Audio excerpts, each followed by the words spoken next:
हाँ जी, नमस्कार। एक बार पुनः जय जयकार करने हेतु रियल रिपोर्टर न्यूज स्टार यानी अजय साहनी स्टार हाजिर है आप लोगों के साथ। वैसे ये कंपाउंडर जैसा ड्रेस लग रहा है ना, अच्छा लग रहा है।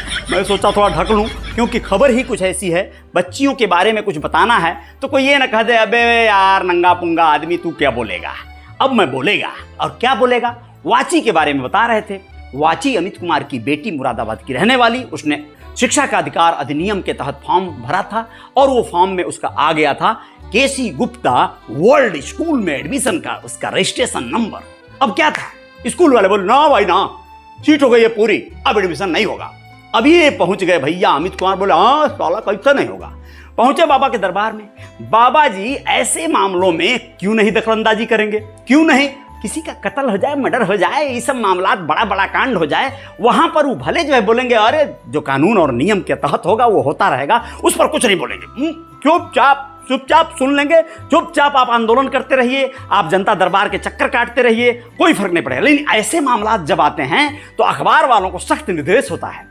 हमारा अखबार है भैया दैनिक भास्कर, शानदार जानदार अखबार है, उसका ऐप आप भी डाउनलोड कर सकते हैं और अखबार को आप देखते हैं तो उसमें बहुत सारी खबरें मिलती हैं, मजेदार होता है। मैं भी उसको खूब चाव से पढ़ लेता हूं, देख लेता हूं। उसमें आप लोग जाके देखिएगा। वाची की खबर जो है खूब बढ़िया से प्रकाशित हुई कि भैया वाची ने बाबा जी से कहा हमारा एडमिशन करा दो। सुब तो तलाक की आवाज में बोली हमको पढ़ना है। अब बाबा जी ने खूब प्यार से पूछा कौन से क्लास में एडमिशन करा दें, बोलो 10वीं में यानी 10th में कि 11th में। बच्ची बोली ना अभी तो हमको स्टार्टिंग करना है। छोटे बच्चों वाली स्टाइल में तेज तर्रार बच्ची थी ये बात तो पक्की है। अब क्या था, वाची का एक जो है ये पूरा कंटेंट अच्छा खासा चला। बाबा जी ने बोला बच्ची का एडमिशन हो जाना चाहिए अपने असिस्टेंट से, पीआरओ से।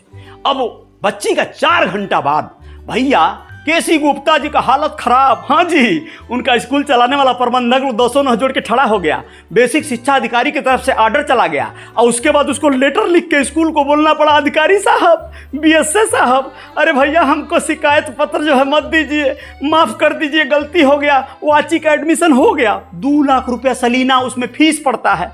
अब वहां पर सोचिए इतने महंगे स्कूल में वाची कम से कम बाबा जी की कृपा से चली गई, बहुत अच्छी बात हो गई।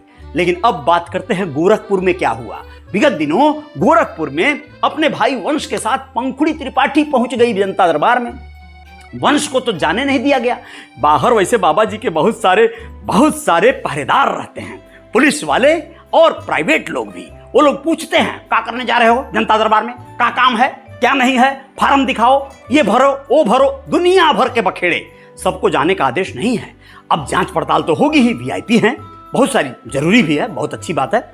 वंश यानी जो पंखुड़ी का भाई था उसे रोक दिया गया, बोला गया बाहर रहो, इसको जाने दो, इसकी अपनी बात कहनी है, समस्या कहनी है।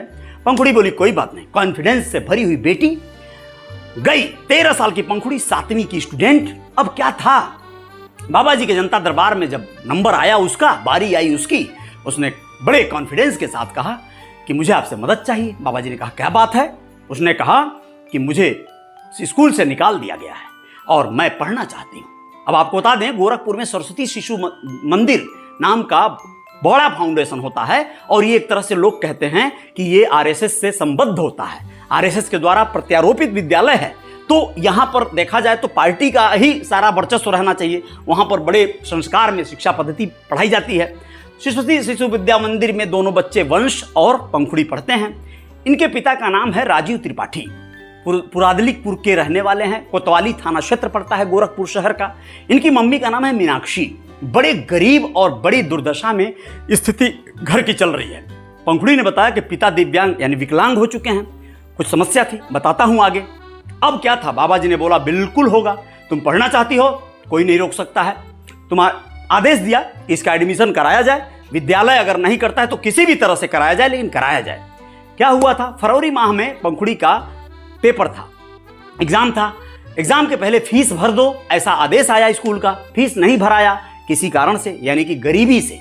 मीनाक्षी कार्य करती हैं किसी दुकान पर, थोड़े बहुत पैसे पाती हैं। वंश का चूंकि 12वीं था तो 12वीं की फीस भर दी गई। बेटे की फीस ऐसे भी भर दी जाती है, बेटियों को बाद में पढ़ाया जाएगा। बेटी पढ़ाओ बेटी बढ़ाओ, बेटी बढ़ाओ बेटी बचाओ, जो भी है ये स्लोगन बाद में होगा, पहले बेटों को ही पहले सुरक्षित करना होता है, हम लोगों के कल्चर में है। तो वंश का फीस भर दिया गया, पंखुड़ी लटक गई। पंखुड़ी के दोस्त मित्र लगे पूछने, सहेलियां क्यों नहीं आ रही हो, सब जानते थे गरीबी के कारण नहीं आ रही है। अब पंखुड़ी ने निर्णय ले लिया। पिता चूंकि पहले चंडीगढ़ रहते थे, 2020 में जब लॉकडाउन लगा तो वो घर आए, कंपनी बंद हो गई थी।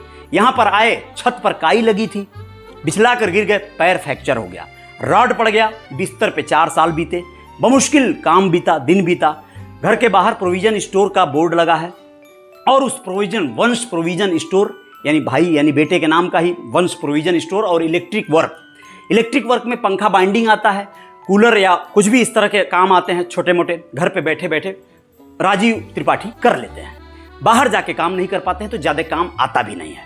प्रोविजन स्टोर में भी बहुत सारे सामान लगते हैं, कहीं ना कहीं बेचने के लिए पूंजी लगती है, पूंजी नहीं है, माँ किसी और के यहाँ काम करती है तो बमुश्किल घर चलता है। एकदम ये सत्य है दोस्तों, अथक सत्य है। लेकिन सोचिए, आपको क्या लगता है पंखुड़ी जैसे गरीबी और बदहाली में पढ़ने वाले या जीने वाले बच्चे कम है क्या इस प्रदेश में, इस जिले में?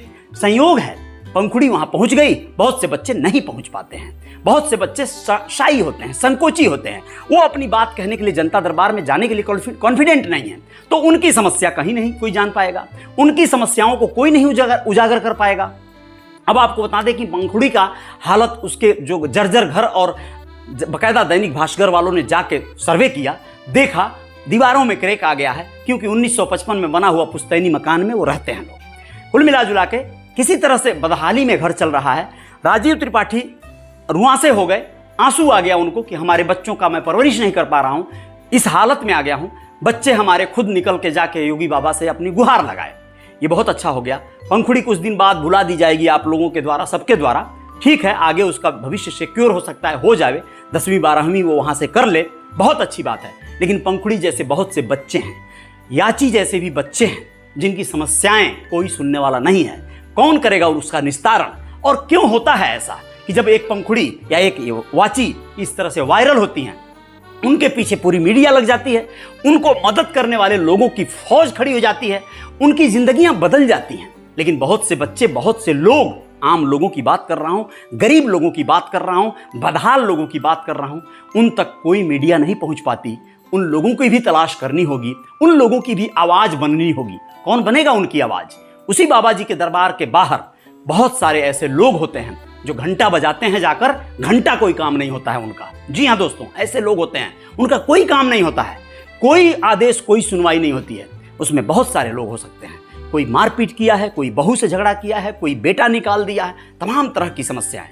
तो दोस्तों यहाँ पे बस कहना ये था, सरकार अपना काम करे और कर रही है, बहुत अच्छी बात है। लेकिन सरकार को सारी समस्याओं का निस्तारण एक साथ तो पॉसिबल नहीं है, लेकिन देश चलाने के लिए सिस्टम, संविधान और नियम कायदे कानून में तो चलेगा, उसके आधार पर ही चलाएंगे लोग। लेकिन जो फाउंडेशन, जो संस्थान है, जैसे विद्यालय, हॉस्पिटल, इस तरह के जो फर्म हैं, उन लोगों को भी अपनी जिम्मेदारियां सुनिश्चित करनी चाहिए। उनको ऐसा कुछ करना चाहिए कि सिर्फ पंखुड़ी या याची को परेशानी ना हो, किसी को भी परेशानी ना हो। आप लोग क्या कहेंगे इस खबर पर? जरूर बताइएगा। जय जयकार तो जारी रहेगी। बाकी बाबा जी का प्रचार प्रसार में यहाँ पर विगत दिनों हमारी महामहिम राष्ट्रपति महोदया भी आई हुई थी, द्रौपदी मुर्मू जी, और उन्होंने बहुत अच्छी एक बात कही, जिस पर भी कहीं ना कहीं सबका ध्यान गया होगा। उन्होंने शिक्षा को जोर देते हुए यूनिवर्सिटी के यूनिवर्सिटी के कुछ कार्य, विद्यालयों का उन्होंने उद्घाटन आदि किया, किसी कैंपस का उद्घाटन किया। बाबा जी के कई एक विद्यालय जो आयुर्विज्ञान या जो भी इस तरह के विद्यालय, हॉस्पिटल खोले गए, वहाँ पर जो है उन्होंने विमोचन किया, उद्घाटन किया। आयुर्वेदिक से जुड़ा हुआ पूरा यूनिवर्सिटी उन्होंने डेवलप किया है। तो यहाँ पे काम बहुत हो रहा है। बाबा जी के देखरेख में गोरखपुर बहुत अच्छा बदल रहा है।